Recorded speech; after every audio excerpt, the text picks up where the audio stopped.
Bonjour à tous, nous nous retrouvons aujourd'hui pour une vidéo qui répond à quelques questions qui m'ont été posées.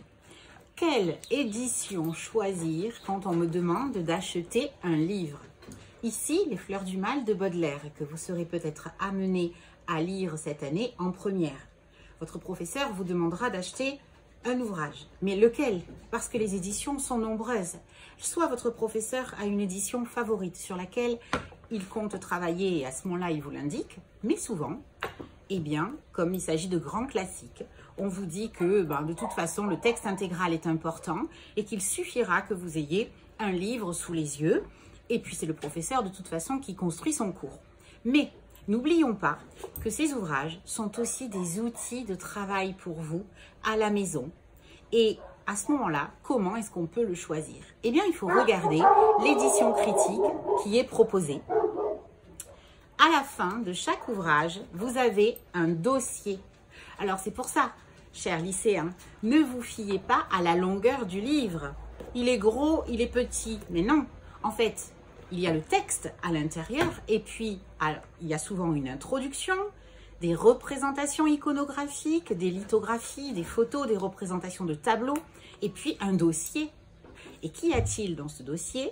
Eh bien souvent la bibliographie du poète, la biographie aussi, l'histoire de sa vie, ses voyages, tout ce qu'il a entrepris, les rencontres importantes de sa vie.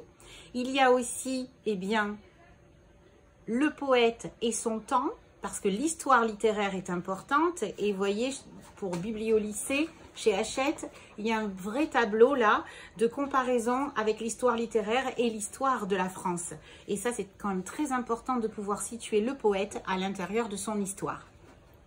Alors, comment choisir? Eh bien, les trois que je vous ai sélectionnés, le Hachette, le Folio-Lycée et le Belin, représentent tous les trois un vrai intérêt et je voulais vous montrer un petit peu les points forts de chacun. Pour le Belin, ce que j'ai beaucoup apprécié, eh bien, c'était que le dossier était complètement à la fin et assez important. Et puis, quand on met le livre comme ça, on s'aperçoit que tout est grisé à la fin. On voit très bien ce que l'on doit lire. Et puis ensuite, tout ce qui va constituer des aides pédagogiques à la compréhension du texte et aussi à la construction des devoirs, que ce soit pour l'oral et pour l'écrit. Par exemple, donc Belin propose le tour de l'œuvre en 10 fiches. C'est clair, j'aime bien les fiches bien organisées. Mais il y a aussi vers le bac, avec des sujets bac proposés, dissertation et commentaires.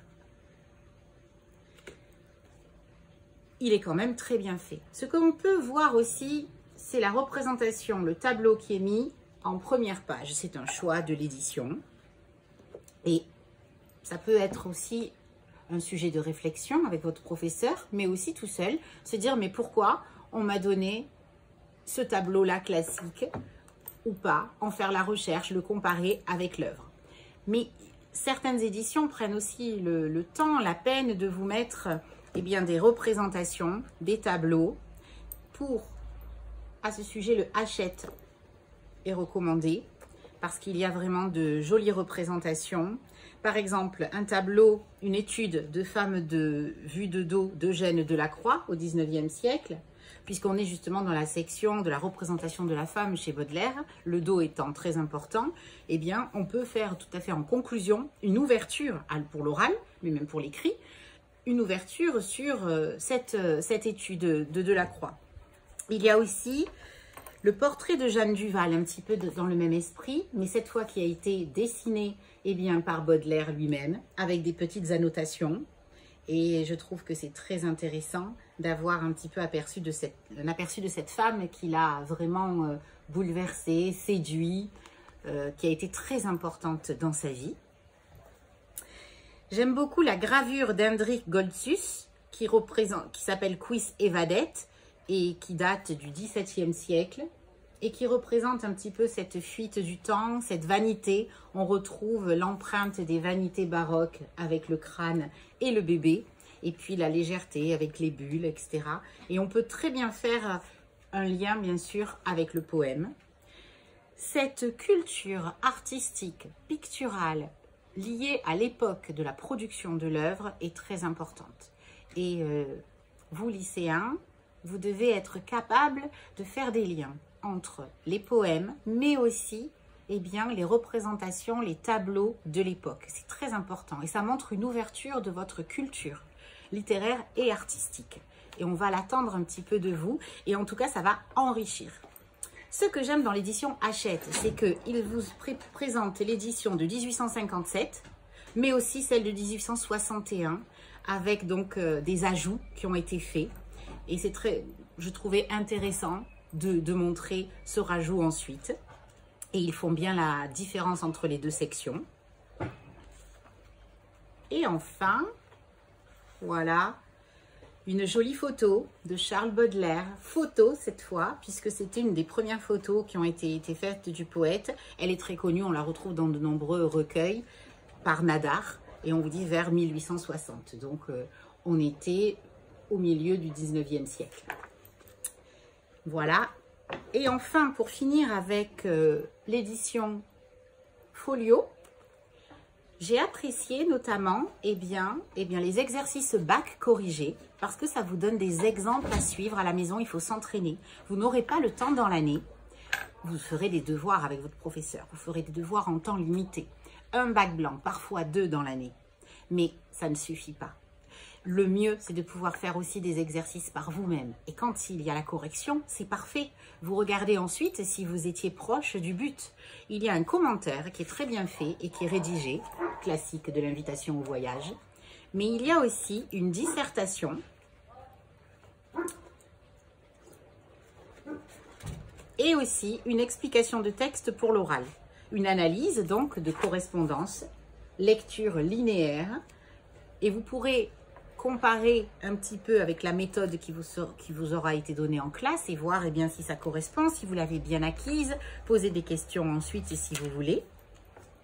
Et il y a également une dissertation que j'ai trouvée bien faite aussi, ça peut servir d'exemple, que vous trouvez là en page 265, la dissertation. Alors c'est un sujet un peu général autour de Baudelaire et des Fleurs du Mal.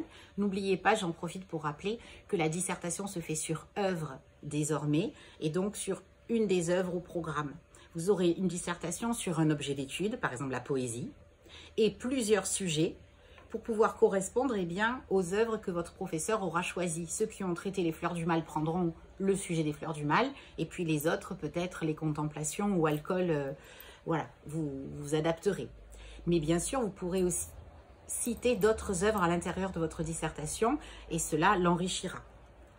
Enfin, j'ai apprécié Folio Lycée parce qu'il y a eu aussi une partie sur la grammaire à l'oral. Vous voyez ma vidéo qui présente l'oral du bac, mais bien sûr, il y a une question de grammaire à laquelle il faut répondre et qui porte sur le texte qui vous est proposé pour la lecture linéaire. Et là, ils avaient pris la peine de traiter les 3 questions qui étaient au programme l'année dernière, parce que le temps était limité au niveau de la préparation due au nouveau programme. À partir de cette année, toutes les questions de grammaire seront abordées. Donc là, je pense qu'ils vont pouvoir enrichir leur dossier. Vous pouvez certainement trouver une édition bac 2021. Là, c'était 2020. Donc, il y avait donc des questions qui pouvaient tomber sur des vers, des phrases, sur des poèmes particuliers des Fleurs du Mal. Voilà. N'oublions pas donc que les œuvres qui sont présentées ici dans des éditions scolaires à la destination des lycéens pour le bac de français sont aussi des manuels pour vous aider à comprendre l'œuvre, à vous entraîner et à travailler pour le bac. J'espère que ceci aura répondu à vos questions et vous aura aidé. N'hésitez pas à m'en poser d'autres et j'y répondrai avec plaisir. En attendant, bonne fin d'été, bonne lecture et à bientôt!